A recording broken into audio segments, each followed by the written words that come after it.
Hello, I'm Congresswoman Marcy Kaptur, representing Ohio's 9th Congressional District along the beautiful southern shores of Lake Erie. As co-chair of the bipartisan Congressional Ukraine Caucus, I am thrilled to welcome you to today's virtual launch of this important report. The trip from Donbas, Ukraine's pressing need to defend its veterans. I wish to thank Ambassador John Herbst, Melinda Herring, and Shelby Majid at the Atlantic Council for organizing this session. And I'm also grateful to Lauren Van Metre and John Boerstler for shining a light on the critical role Ukraine's veterans play and the protections they need and deserve. As you well know, Ukraine's veterans are defending their nation at the scrimmage line for liberty on the European continent. While Ukraine's road to liberty has at times been jagged and rough, the Ukrainian people, particularly veterans and civil society members, are an inspiration for liberty lovers everywhere. Tragically, since the 2014 Maidan revolution, over 14,000 Ukrainians have died at the hands of Russian aggression, and millions more have been displaced. At the start of the wars, Ukraine's regular forces fell apart. It was patriotic Ukrainians who took up arms to protect their nation. With great courage and sacrifice, they were able to hold back Russia's vicious onslaught. Often, many veterans have gone back to the front line for multiple tours. Unfortunately, a veteran's struggle does not end when he or she leaves the front lines. Veterans can face difficulty reintegrating into society and often struggle to overcome both physical and invisible wounds of war, including the effects of post-traumatic stress. According to recent statistics, there are over 300,000 veterans from the war in the East, while over 1,000 veterans have sadly committed suicide. Many more struggle with social reintegration and finding fulfilling employment opportunities. Women veterans in particular face unique challenges given the expectations they face from society. When I was in Ukraine in 2018, I visited with a family outside of Zhytomyr. The father had served in the Soviet Army during the invasion of Afghanistan. His son had just come back from his third tour on the front lines in the Donbas. His mother had to sell vegetables in their garden to ensure their son had all the military supplies he needed. Both the father and the son shared with me the problems of PTS and the lack of support services available to Ukrainian veterans like them. For these reasons, I was pleased to champion the successful effort to dedicate $5 million at the United States Agency for International Development to help Ukraine's veterans.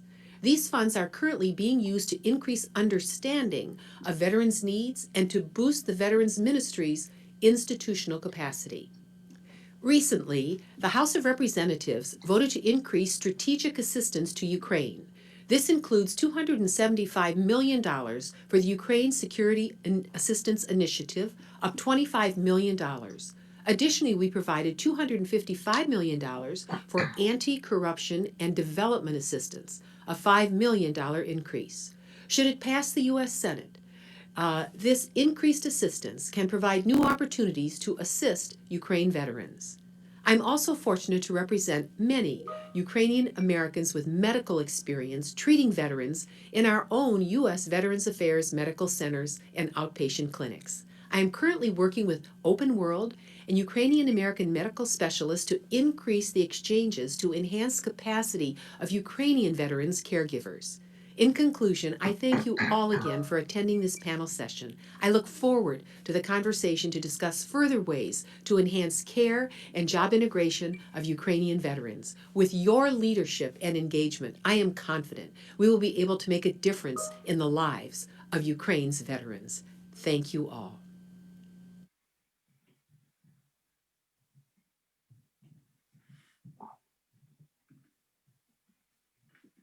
Good morning. My name is Melinda Herring, and I'm the Deputy Director of the Eurasia Center at the Atlantic Council. And it's our great pleasure to sponsor the release of Dr. Lauren Van Metre and John Boerstler's fantastic report. I strongly recommend it. You can go down to the chat function in Zoom, and there's a link there. It's 19 pages, and it's very much worth reading and studying. It's very well documented, and it couldn't be more timely. This is an issue that deserves far more support in Washington, in Europe, and in Kiev.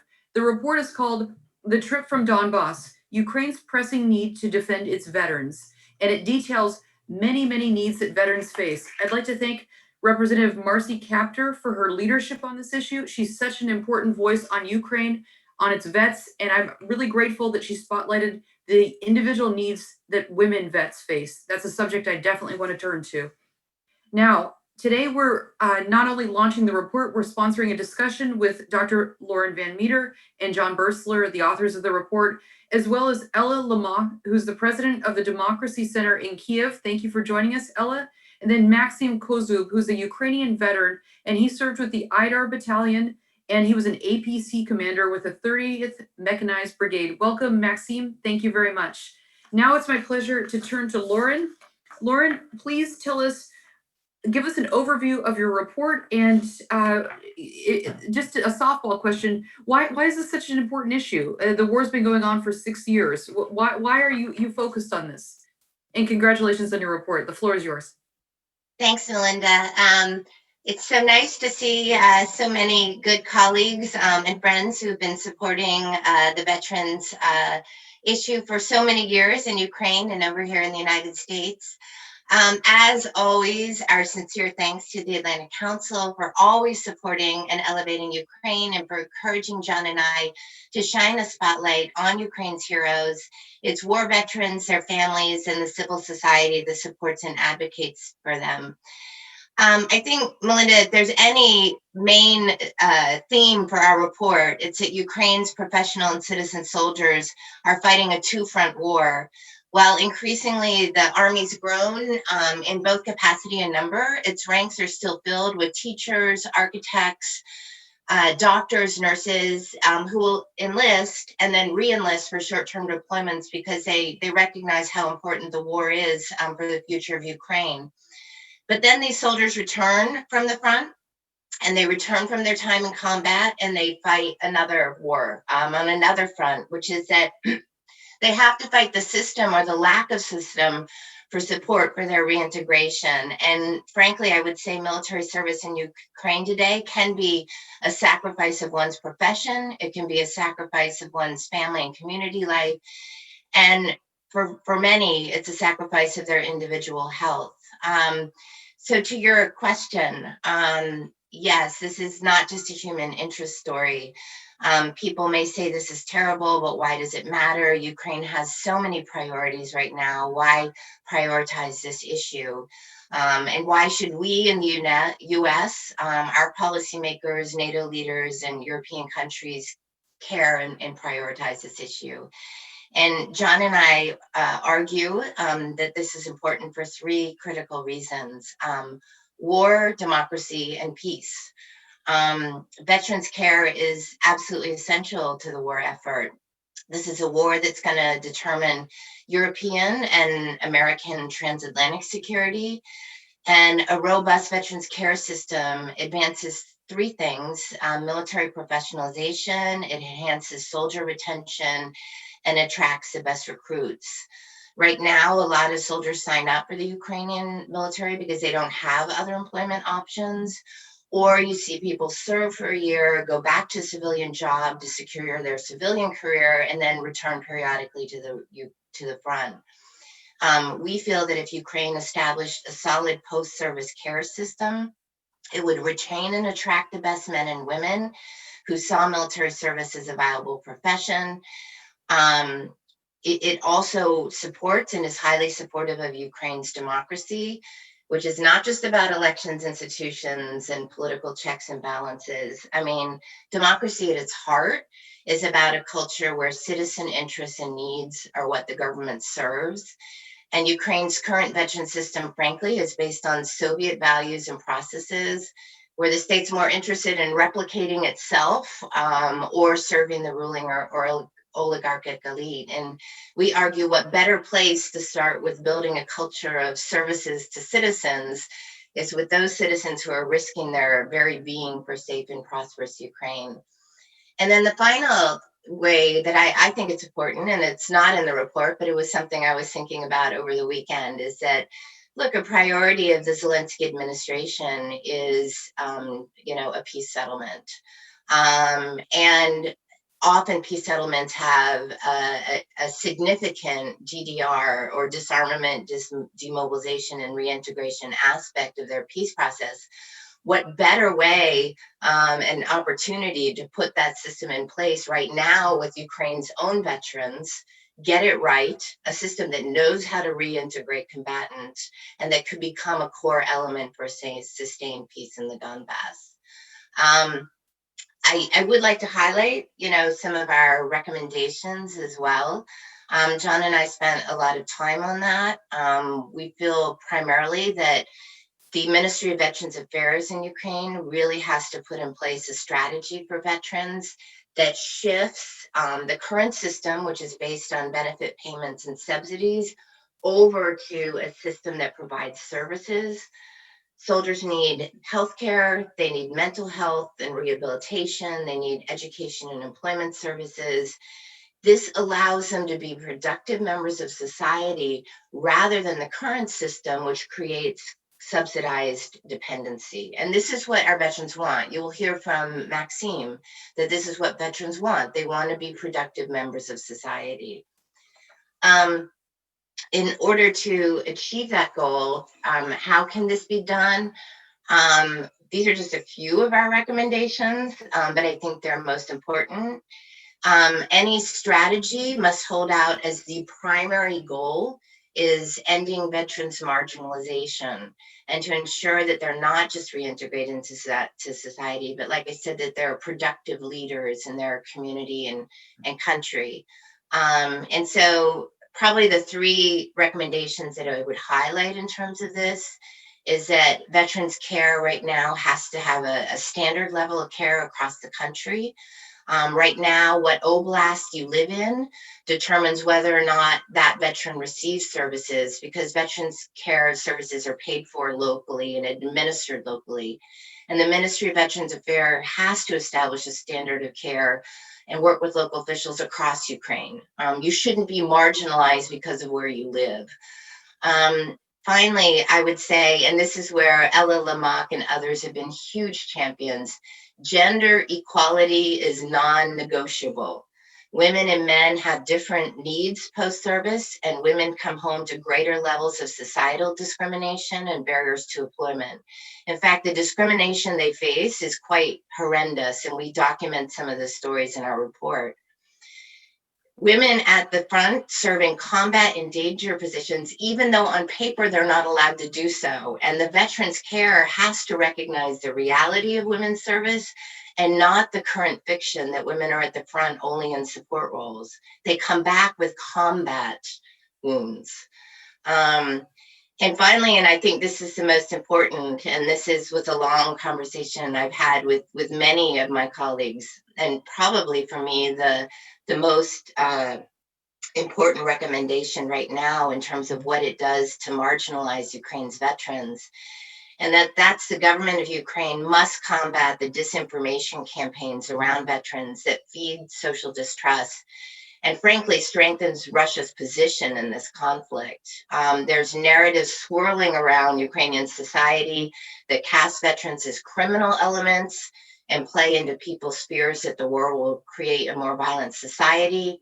There are narratives that portray veterans as dependent on state handouts and pitting them against other people in need, homeless and addicts. And Ukraine needs a national proactive media and education campaign that highlights what veterans are. These are model citizens whose selfless service has allowed most citizens of Ukraine to prosper in peace while they take on the burden of the conflict. And this is a very positive story, and it needs to be highlighted. It needs to be highlighted because it is these narratives that often marginalize veterans and lead to their sense of isolation. So thank you so much for not only allowing us to have this session, but for all the work that the Atlantic Council staff have done to help us get this report out there and to get it published. So thank you. You're very welcome. Lauren, I just want to give you a special shout out because this report has been a labor of love. You've been working on this for such a long time. It's a complicated issue. There's lots of pieces at it, and you've done such an amazing job finding the best experts in Ukraine and being their voice. So congratulations. I'm really, really proud of you, and I'm pleased that we get to publish this. So thank you. Um, a lot of interesting threads there that I definitely want to pull on, but I want to bring your colleague John into the conversation. John, tell us what works in the US and how some of our experiences here might be beneficial in Ukraine, if you don't mind. Yeah, thanks so much for hosting us, Melinda, and thank you, Lauren, for your leadership on this great article. We've got a lot of amazing colleagues on the call today too, so thank y'all for being here. So I'm John Boerstler. I'm with an organization here in the United States called Combined Arms that serves as a backbone organization trying to unite different disparate social services that veterans can access. And through my many trips and conversations to Ukraine and with Ukrainians about the veteran system, it's apparent that there's a lot of parallels that we have experienced over the last 20 years of almost 20 years of war that I think that we can share, and I think that Ukraine as a country can also benefit from and learn from. Like the United States. Ukraine has a highly fragmented system of social services, both government and NGO, and in the NGO sector rather. And this leads to confusion among the government and NGO agencies themselves, but it also, most importantly, leads to confusion for the clients, the veterans and their families who need these critical services. So we have the same system here. The government does only so much. If the government provides A, B, and C, and the NGO sector provides D through Z, there's no way that those two connect with one another. And in the government itself, there's, as the report mentioned, there's so many different agencies at the national level, at the oblast level, at the local level that just don't speak with one another. And thankfully, there's been some efforts, and we'll talk a little bit more about the efforts made by our colleagues who are on the phone to help unite the government and NGO sectors as best we can all together. Like the United States, also Ukraine has a very weak military transition infrastructure, which means, like, when you get out of the military, there's not a great process for that to actually happen from when you take the uniform off and return to your community. Just like here in the United States, it really forces the communities that we as veterans return to, whether you're in the United States or in Ukraine, to really accept the responsibility of that veteran's successful transition, which is not really part of the social contract in either country, yet it happens anyway. So, in a sense, as the report mentioned, several times, it creates this hybrid system that is kind of trying to be complementary of one another, but still comes out as being fragmented between the government sector and the NGO sector. The NGOs and the private sector have really stepped up, just like here in the United States. But in Ukraine, I think it's especially important that the NGOs, led by private sector investors, have really stepped up in their investment, really jumping into the breach left by the government. And that's typical. I mean, it happens here in the United States as well, as I mentioned, and it's not something that is foreign to us. But it still creates this high number of displaced workers coming from military installations or coming from the front, or returning home from war. It's the same issue, just in a different context, in a different culture, in a different societal framework, that really creates these social problems.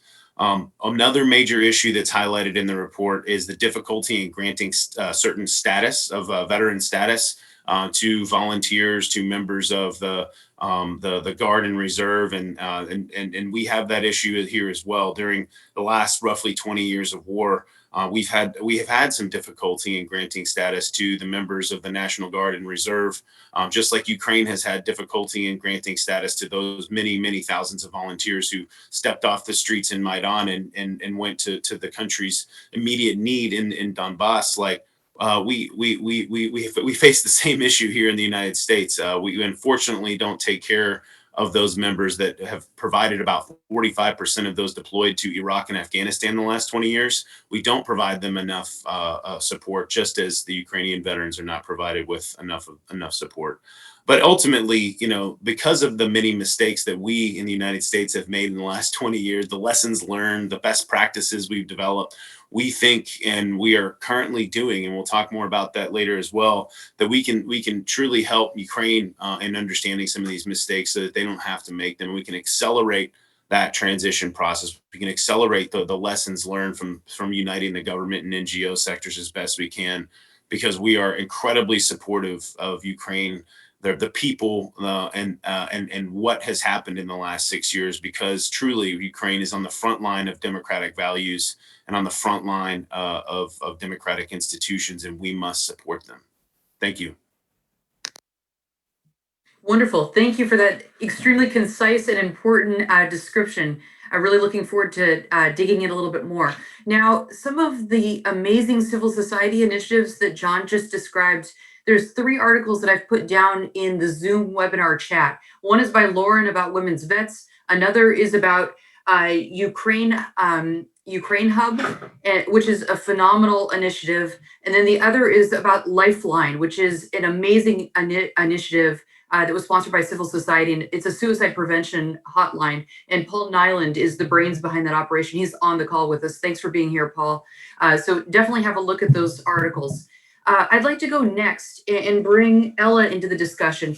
Ella, Lauren said something very interesting. She said that the differences between the needs of women and men are different when they come back from war. Can you say more about that, please? Yes. Hello? Hi. Can you hear me? Mm-hmm. Loud and clear. First of all, I want to thank you, the Atlantic Council, for preparing and presentations this report. It raises important issue and can be used as an advocacy tool by the Ukrainian veterans movement. Also, I want to mention that first of all, I want to mention what was not included in the report, how the situation with veterans has developed recently.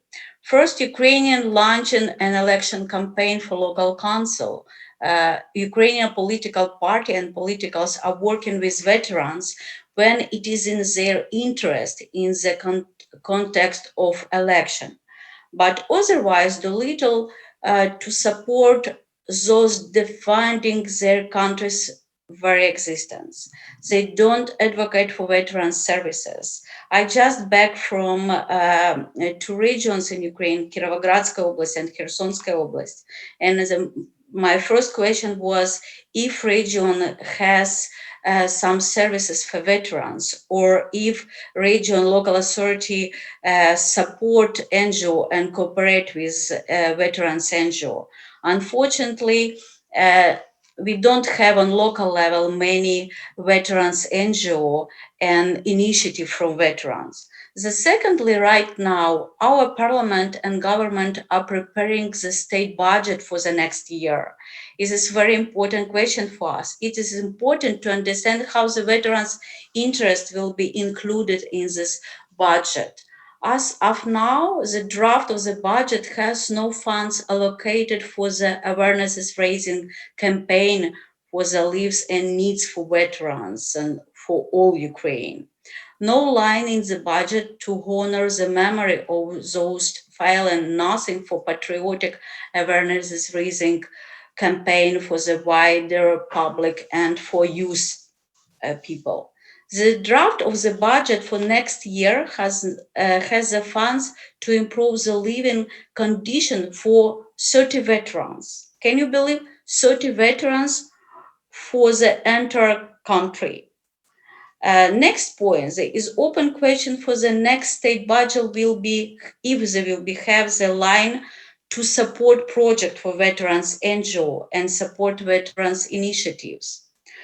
If we are talking about report, I want to say that burnout among veterans is widespread.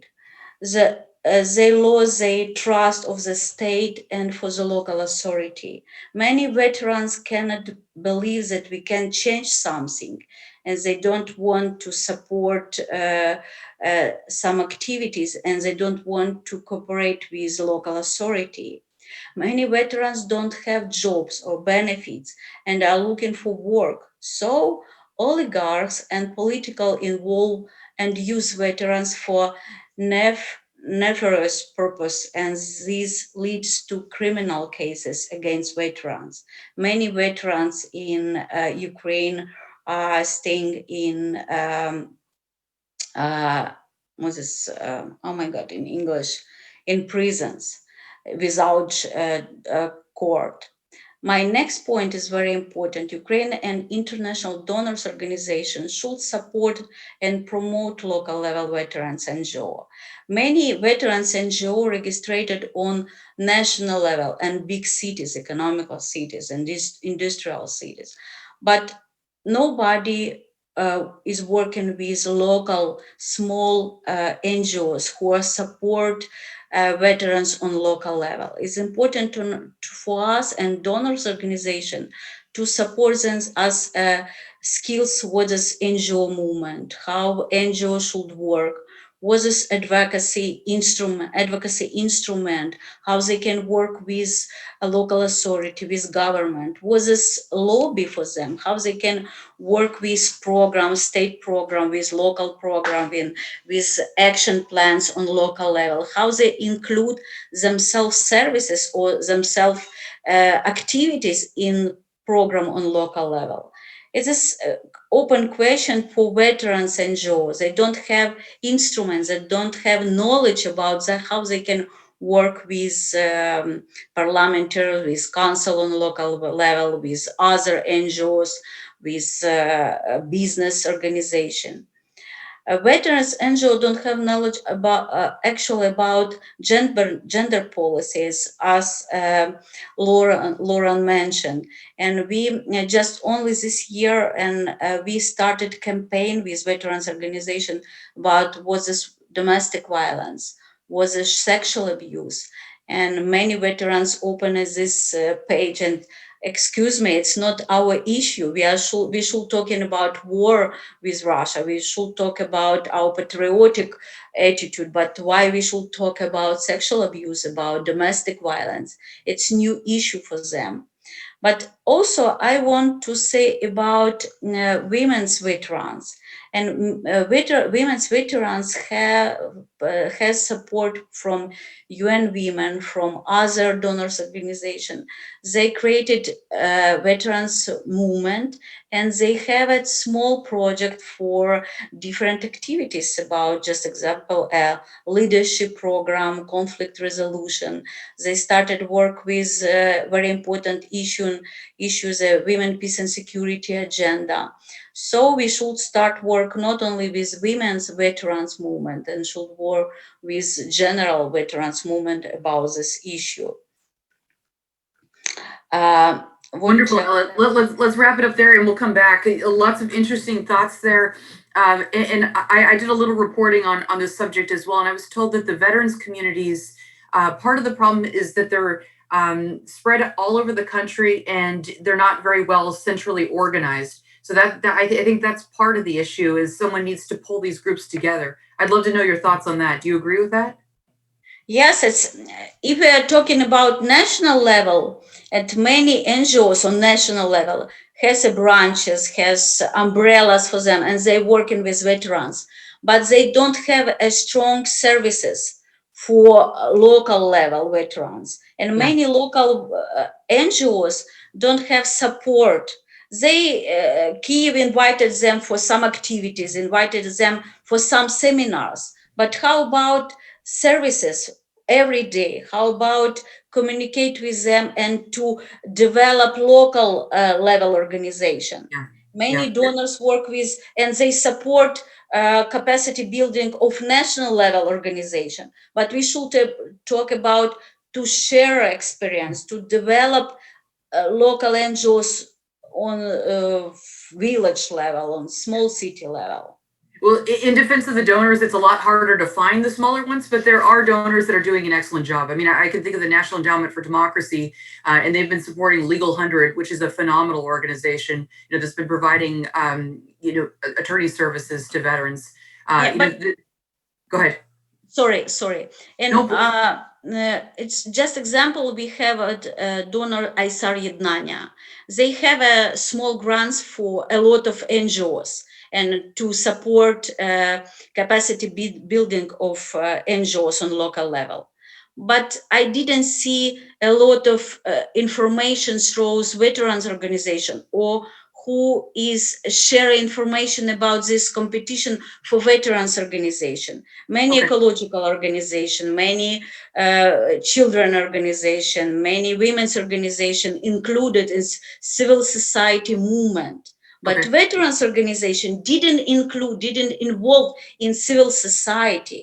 Civil society is separate, developed separately. But veterans movement we need to just expand the definition of yes, civil themselves society. vote. Got it. And donor should invite and understand that what is civil society and veterans NGO, they're part of big civil society movement. Absolutely.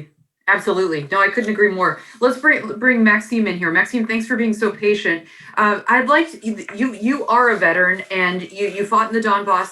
I'd like to know more about what the existing needs are. Does this report really capture those needs, or are there other needs as well? What does your community need the most of, and what can the West do to help? Thank you, Melinda, and thanks everybody. First of all, I would like to start with expressing my sincere thanks to the Atlantic Council, to Lauren and John, and as authors of this report, for the invitation to join this panel. I would like to thank all of you as a Ukrainian citizen and as a veteran who has been at war, who was seriously wounded in my left arm there in Donbas. And actually, when I received this invitation, I first started thinking, why me? Because I know many people, including my combatants in arms from my battalion, from my brigade, from my platoon, even from my APC, who have done more of this war, who have suffered more of this war than I have. So I thought, why me? But then I spoke with some of those comrades in arms, and they said, Maxim, you have something to say, you are smart, you can speak English, so go and speak on our behalf. So I modestly agreed. It is a great honor and a pleasure for me to be here with you. Thank you, and many thanks generally to our friends and partners in NATO, in the US, in the European Union, for all their support provided to Ukraine. And here I mean both the actual military aid and support for institutional development, support for health reforms, support for many areas where we need improvements in our public services, including services to veterans. There are so many important things, important aspects, and many of them rightly mentioned in the report. I could talk maybe for a couple of hours about all these things, but I know that I got 5 minutes and I'll try to keep within that timing, within that limit. So I will briefly comment on some of those areas, especially those that seem to me somehow to be more problematic than some others. This report by Lauren and John rightly mentioned the institutional weaknesses in many areas of Ukraine and its public services, Soviet-style bureaucracy, and so on. And I have seen real examples of these things. For example, I have a soldier from my platoon who lives in Sarny, in a small city with a population of roughly 30,000 people in Western Ukraine. He lost his right arm in the battle. It has been amputated between elbow and shoulder, above elbow. And he, until recently, he had to spend time every year to extend his officially disability category, because you're assigned a certain disability category and you get a state pension and other benefits according to that category. So every year he would have to visit the provincial center or some other city to stand in front of a medical committee. Well, would his arm grow over that year or what? So finally, only later he was finally assigned his disability category for life. This report also mentions the lack of professional health services and other services at a local level in many areas. Ella Lamach also mentioned these things. I would say that it's a bit difficult probably for some of our audience in the US to imagine it. for those who have not been to Ukraine, they cannot imagine how big is the difference between the capital city of Kiev, where it's a bit easier to live and find governmental services and everything, and other cities and villages across Ukraine, and in that respect, I would mention specifically one very important issue. The report says something about decentralization, and indeed, Ukraine needs decentralization. We have had too much centralization. We have had too much money redistributed through the national budget from villages to cities, from cities to other areas, and so on. But I have seen a lot of situations, both me personally, and I know I get information from my friends, from my soldiers, from my comrades in arms, where, for example, veterans are entitled to free transportation by buses, both within cities and on intercity buses. It's established by law of Ukraine on the rights and social security for veterans and disabled people and so on. But often bus owners and drivers just refuse to take them on board, and they say, well, we have to receive compensation for your ride from the local budget, and we haven't received that money in time for the last year or so. So we cannot provide free ride to you and your comrades. Previously, there were some subventions, some subsidies from the national budget to local budgets in Ukraine, but as far as I know, since 2016, those have stopped. So decentralization is good. It provides freedom to local communities and so on and so forth. But sometimes the local budgets are just lacking money. And we discuss these things not only with fellow veterans, but with some of my friends who are, for example, well-known economists with international reputation. And they said, okay, Maxim, you and your guys, you defended Ukraine. You defended its sovereignty and territorial integrity. You defended Ukraine as a whole. You didn't defend any particular village or city. And you got your benefits because of that. So it would be logical to expect that those benefits should be somehow covered financially on a central level from the national budget. I know that we had Parliament member Lesa Vasilenko joining us. I don't know whether she's here or not, but it's maybe something for her colleagues and herself in the Verkhovna Rada in the Parliament of Ukraine to consider. Also, as I said, I could talk a lot about a lot of problems, but there are also very important things regarded to the political situation. Ella already mentioned local elections, which we are to see soon. And I would say, the report, specifically on page 3, mentions some attempts to manipulate veterans as a group in some political infighting and so on. And we see examples of such attempts. I have personally seen them not only on the national level, but also on a local level. And it's not only, as the report says, the struggle between those representatives of the old Soviet bureaucratic whatever system and those who stand for modern European democratic independent Ukraine. There's also, unfortunately, some infighting between factions within modern Ukraine who also try to use veterans. I already mentioned my fellow soldier who lost his arm and who lives in that small town. And a couple of years ago, as he told me, he was invited to become the chairman of a local veteran organization. He agreed to get better involved in organizing support for fellow veterans and soldiers and whatever. However, after that, part of the veteran community started accusing him because they said that, this organization is sort of a pocket organization for local authorities to publicize themselves as we are people who support the veterans, we support their organizations, and we are supported by veterans and their organizations.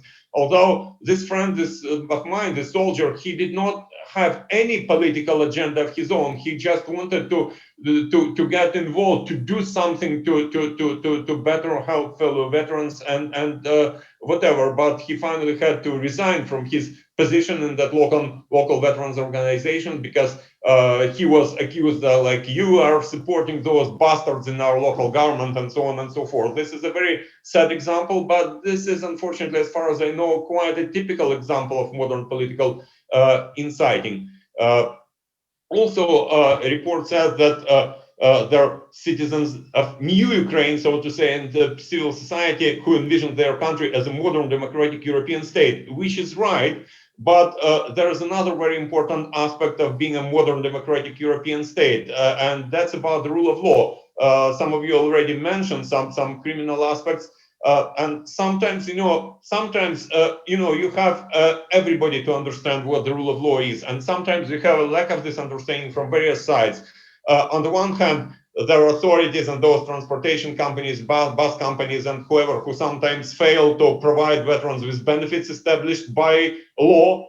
And I have a personal experience of fighting those trends, of submitting complaints to the transportation authority and whatever, both for myself and for fellow veterans trying to defend our rights. But on the other hand, veterans themselves do not always comply with, so to say, the rules of the game, and do not always properly understand the rules of the game in legal terms. So again, I would like to personally thank Lesia Vasilenko, the member of parliament, who founded her Legal 100 years ago. And I know that this organization, Legal 100, and Lesia personally have done a lot to support veterans and to raise their understanding, their awareness of this important area, of these legal things. Finally, I would like to briefly comment on something which is also mentioned in the report, which is about recent changes in the Ministry for Veterans Affairs, including the appointment of Serhiy Bessarab as a minister. I agree, there is a danger of reassertion of Soviet old guard, as Lauren and John have said. And on the other hand, I would say that, sometimes you need experienced professionals who can contribute something. You need experienced military officers who have seen war themselves and who can contribute a lot. And I would always ask and call for cooperation between all parties within Ukraine and abroad, between those from the military and other public servants, veterans themselves, volunteers themselves.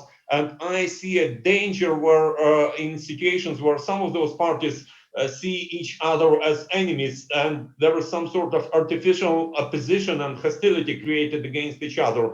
I understand that sometimes it's natural. Ukraine is a post-revolution country, and there is still lack of trust in public institutions and whatever.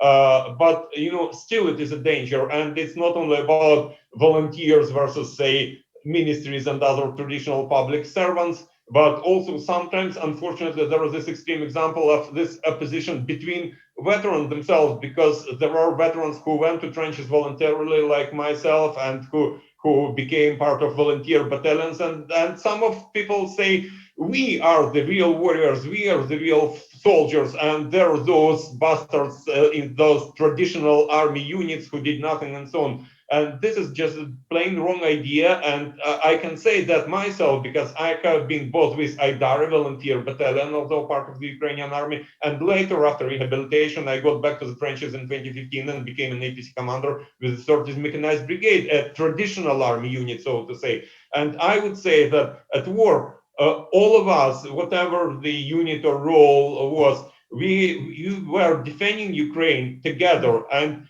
we, some of us have been continuing to defend Ukraine, all of us, traditional units, volunteer battalions, men, women, heterosexuals, and LGBT people. I see there have been a question from Viktor Pilipenko. I have never met him personally, but I know that he has done a lot as a veteran and as the first Ukrainian veteran who did coming out, and he does a lot to support people. Maxime, Everybody defended Ukraine Maxime, together, and I would like to see joint efforts now from various people, from various groups, from various factions in further developing our Ukraine. Let us join our efforts, and here I mean joining them and consolidating them both within Ukrainian veterans community, within Ukraine as a whole, as a nation, and with our Western partners and allies, including the US, the NATO, and the Atlantic Council. Thank you for your attention. Wonderful. That's a great way to end. Thank you so much.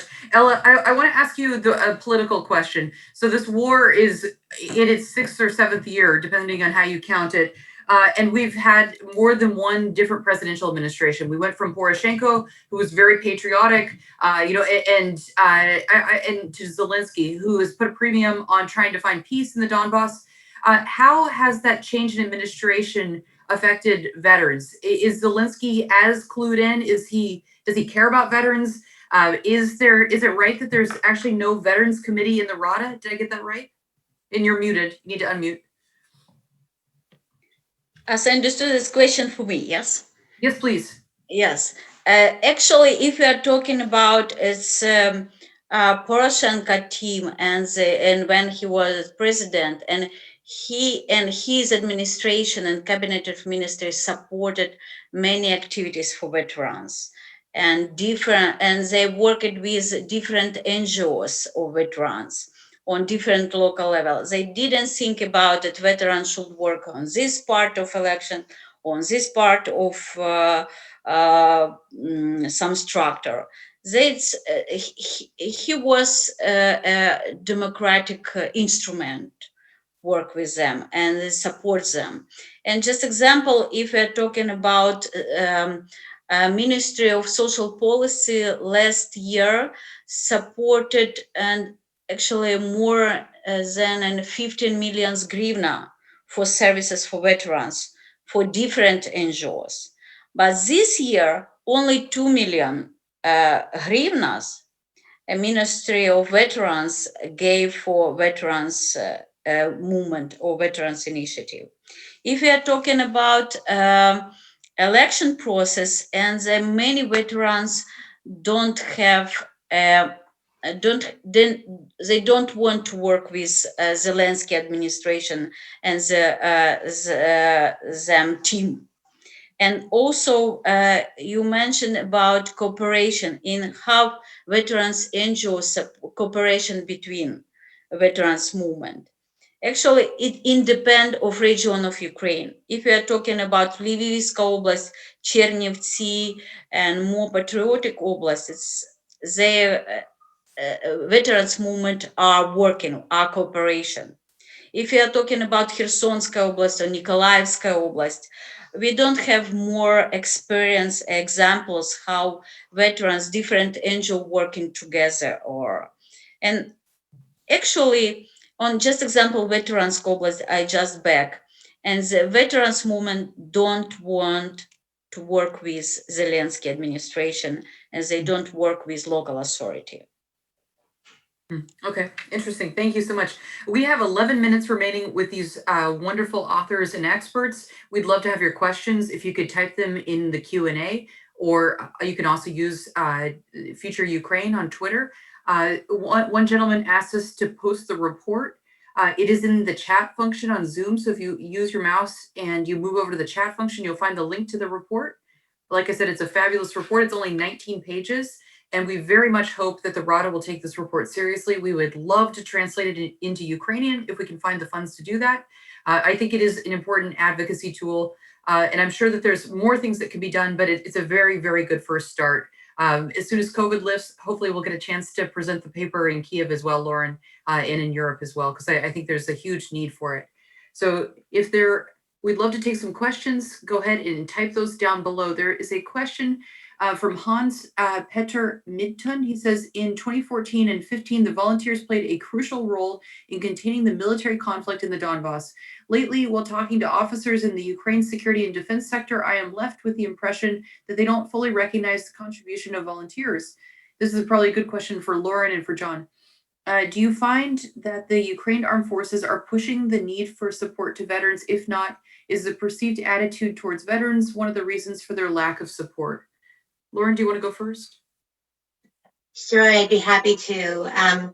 Look, I think the Zelensky administration gets a lot of praise in the sense that for many, many years, volunteer forces were not even recognized for veterans benefits until December 2019, when Zelensky passed a law that opened up veteran services and benefits to volunteer forces.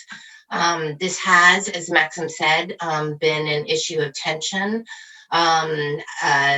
between both the professional and the volunteer forces for several reasons. Number one, in the initial phases of the war, it was very much the volunteer forces that stepped in and saved the front in those first crucial initial few months.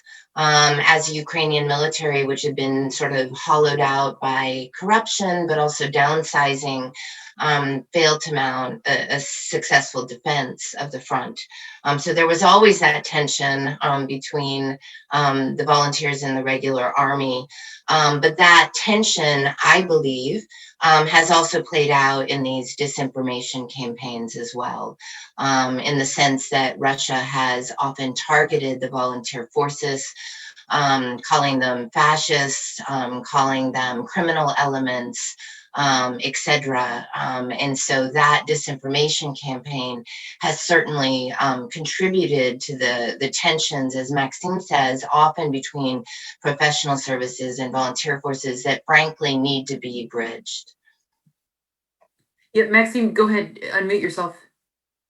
I would like to add something to what Lauren just said. It just came to my mind. Yes, there is disinformation and there are all those campaigns, but on the other hand, it is very important for us, for veterans ourselves, to say, as we call it, to keep our uniform clean. And I can say it again, based on my personal experience. Some of people from our battalion became criminals, even the former battalion commander, and then they organized a gang and started doing wrong things around Ukraine. And when I was in Kiev after I was wounded in the course of rehabilitation, I learned about those things somehow, and I, as well as some of other colleagues, went openly against it, and we worked with public prosecutors and police and whoever, providing information and collecting information and saying, you know, we have been part of a heroic Aidar battalion, not any gang, and we will not allow anybody to turn it into a gang. So, you know, I would say that it is very important. Yes, it is very important to fight that disinformation from the Russian side and whatever. But it is also very important to actually care about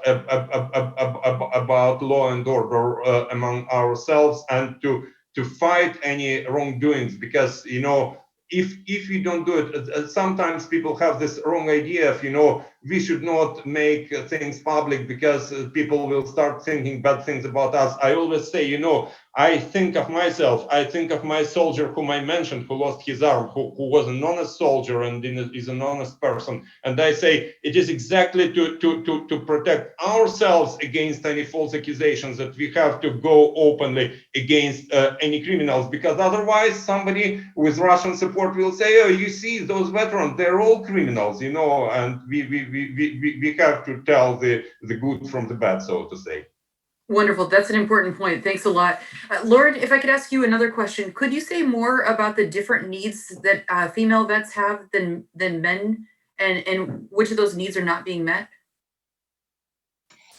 I can, Melinda, and then I know my IREX colleagues are also on the line and have done a lot of fantastic national surveys on veterans' needs as well. So we might want to hear from them. But I think some of the issues that, you know, women's veterans face, and that we've heard from them, is that, you know, often, as I mentioned, they serve in dangerous and combat roles at the front. They can be medics, they can be snipers. The Ukraine army often doesn't supply them with the correct equipment for that service. They often get mail, you know, mail packs, you know, things like that. And so often come back, you know, with injuries, sustained injuries, just from the fact that they aren't supported in ways they need to be supported. But I think probably the most heartbreaking aspect of what women face is, and they experience, you know, significant sexual harassment on the front. There is a, you know, perception in Ukraine that women who go to the front are there to seek husbands. They are there to offer their services, etc., which is simply not true. They, like their male colleagues, are heroes and want to support, and yet are often afraid to come forward with this harassment that they experience because of the way the military is structured, right? That it will probably ensure only greater harassment.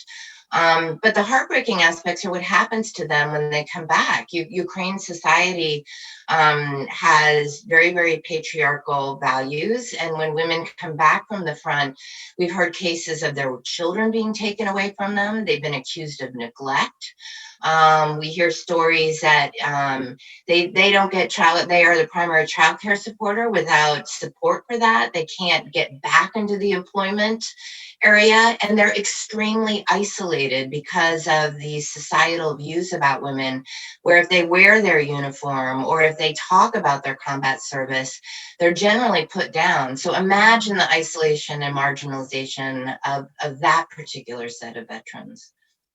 Wonderful. That's a really important point. John, I want to give you another chance. Oh, Ella, do you want to jump in? Go ahead. Yes, I want to add for Lauren's speech about women veterans, and a lot of women veterans, when come back, they had a surprise. It's local community, and community didn't support they as her that what they did. And just example, many people from community asked her, "Oh, you was in prostitution on." Front, or what you did in this, and many husband answer that we cannot receive services from local authority because local authority thinking, oh, your wife was on prostitution, your wife didn't support you, your wife is not support your idea, your wife is not good mother. It's many cases when we have it that women veterans answer from community, you bad mother, you bad wife. It's many stereotypes and many stigma we have from local authority for women veterans. Thanks. That's an important point. John, I want to give you another chance to jump in. Any other thoughts we haven't covered, or any other points you wanted to make? Well, I think it's incredibly important, and I know that the article speaks to it in the policy recommendations section, that the United States and NATO and other NATO countries continue to support these efforts.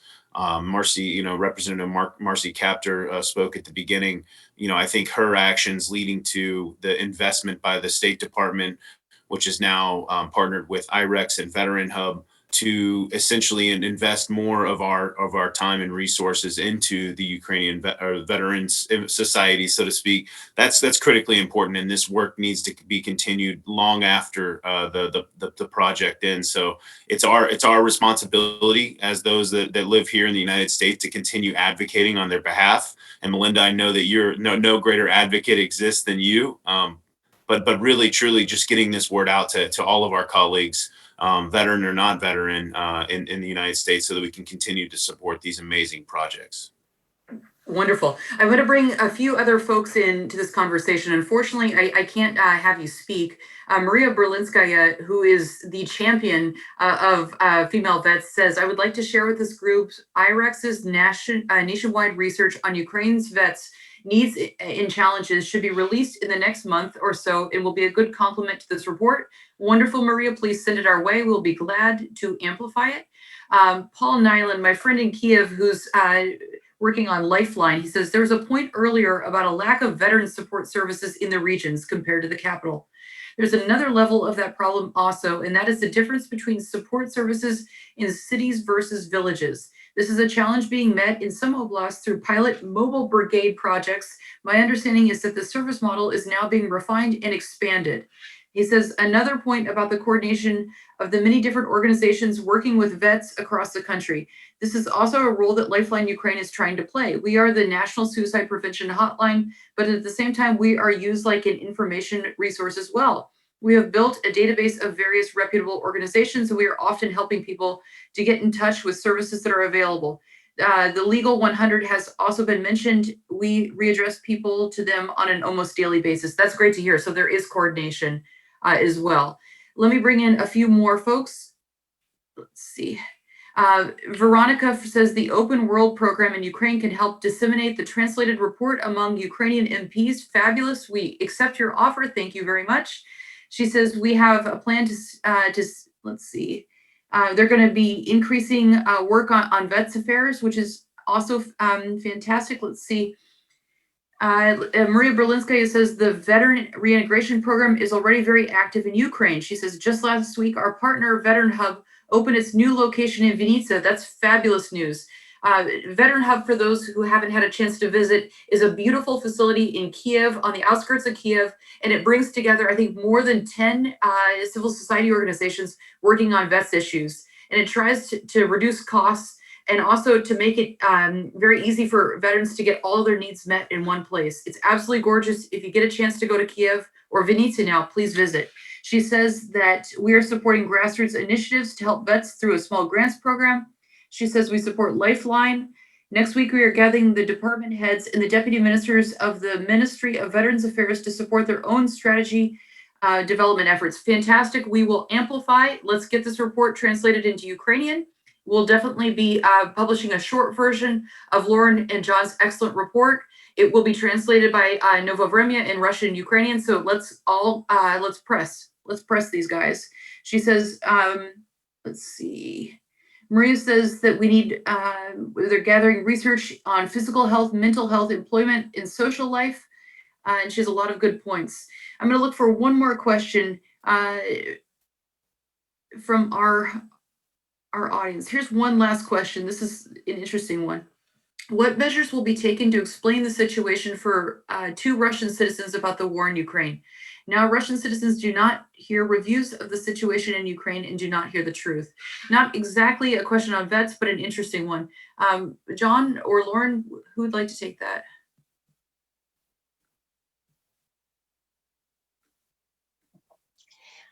I don't know, and Melinda, maybe more of a question for you.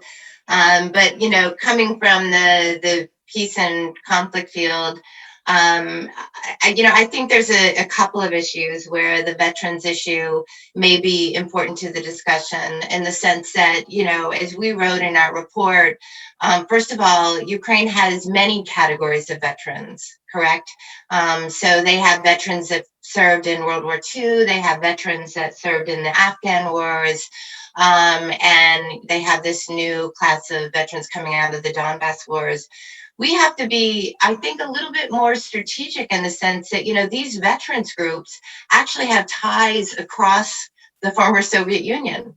There's Afghan veterans that served together in Belarus and Russia, now in Ukraine, in Kazakhstan, etc. And those ties, those veteran ties, I think are very, very critical in the sense that they could be conduits for explaining, at least among veterans, what's going on in the situation in Ukraine, so that Russian veterans are aware of the situation of their comrades in Ukraine, in the sense that many of these Afghan veterans have also provided service in the initial phases of the Donbas war. So I think veterans can be an important method of communication in a world where Russia often shuts down those communications. So that's one thing that I would like to add. I see Maxim has. Yeah, we're unfortunately out of time. To one sentence, Maxine, maybe 2 sentences. And then I have to close. Go ahead. Yeah, I'll be very brief. Just to add to what Lauren just said, it's not those ties are important sometimes, not only in fighting disinformation, but also, for example, I know situations where Afghan veterans who have now defended Ukraine in this war contacted veterans in Russia and in those occupied separatist areas to arrange exchange of prisoners of war and so on, you know. So, for example, and there have been situations where they said, our former friends from Russia, for example, said that, yeah, we do not support Ukrainian independence, but we will not go to this war ourselves because it's your business, and we at least will not interfere from the Russian side, which is also important, you know. Wonderful, wonderful, Lauren. I think that's a brilliant insight. Ella, you can have one more sentence, and I need to close this event down. Go ahead. Yes, we should remember that Ukraine is this place for hybrid war, information war.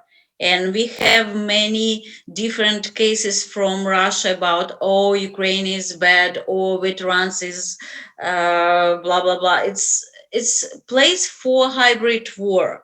Yep. And information war. So we should remember how we should work with veterans movement, how we should work with government, with mass media, if mass media involved or for campaign for veterans and positive veterans campaign, if we have positive veterans campaign in Ukraine. At the last point, in specialist point, about if we have enough specialists on local level who will be ready to work with veterans, who will be create services for veterans, quality service for veterans. Great. Thank you. Thank you so much. Thank you. There are many, many positive stories to amplify. Get out there and go to Veterano Pizza, have some great pizza, get a Veterano brownie, go out and visit the Veterans Hub, support Lifeline. There are so many fabulous organizations in Ukraine to get behind. Every time I go there, I find new organizations that really inspire me. Thank you for joining us today. We loved having you. Dr. Lauren Van Metre, John Boerstler, we're so proud of you. Congratulations. Everyone have a look at the report. The subject is not done. I want to take this report to Kiev and to Europe. We will be your voice. We will try to amplify this as much as we can. Thank you all, and until next time. Bye-bye. Thank you, Melinda. Thank you, everyone. Thank you, everybody. Bye.